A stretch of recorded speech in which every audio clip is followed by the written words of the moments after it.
Hello everyone, and welcome to another video. My track guide for the Toyota GR86 going around Silverstone, the international layout. Let's get into it. Here on the start finish straight, we want to start on the left side. We don't need to brake for turn 1 at all. All we have to do is lift. I turn in when the grass stops touching the curb. Once I've turned in, I lift to just about half throttle, and I'm doing that for a very short amount of time before I start to increase the throttle again. And I'm doing this slowly to help the car maintain stability. We only want to cut the white part of the curb.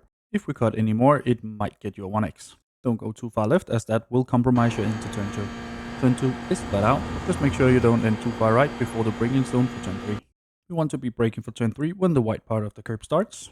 And once we start to brake, I'll go to about 85% brake pressure, and we should be easing that off all the way to the curb on the inside. We want to get all the way up on the white part of the curb.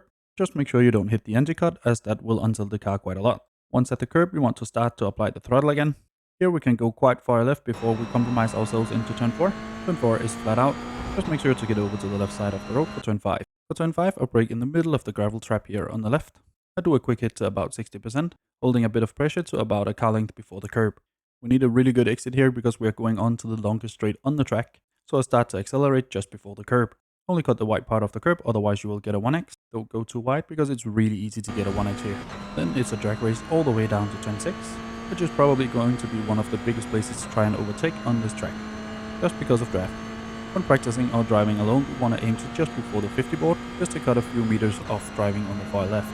At around the 100 board, we want to be out on the left side of the track. I start to brake once I get to where the white part of the curb begins. A quick hit to about 40%, holding a bit of pressure all the way to the anti-cuts in the middle of the corner.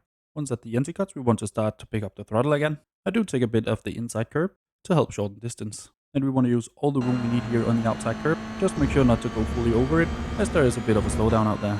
Get over to the right side of the track for turn 7. For turn 7, we want to brake when the curb starts. Here I aim for about 70% brake pressure, trailing that off all the way to the first curb. For turn 7, we want to come out just about mid-track before turn 8. We do that so we can stay flat out for the rest of the lap. Once we're at the curb of turn 7, we want to start to apply the throttle again. The car can be really unstable here. Just make sure to not hit the anti-cuts. Once we picked up the throttle, we want to get as close as we can to the anti-cut of turn 8. And we want to let the car walk out over the white line. We want to have this outside anti-cut in between the wheels. Make sure to not hit it with any of the wheels. And then we want to turn in for turn 9. Again, getting as close as we can to that one as well. That's my lap around Silverstone, the international layout in the Toyota GR86. Of a time of 1 minute 14.6. I have more track guides for the GR86 linked down below. If you found this one useful, if you did, leave a like down below. Consider subscribing as well. And now for uninterrupted hot laps.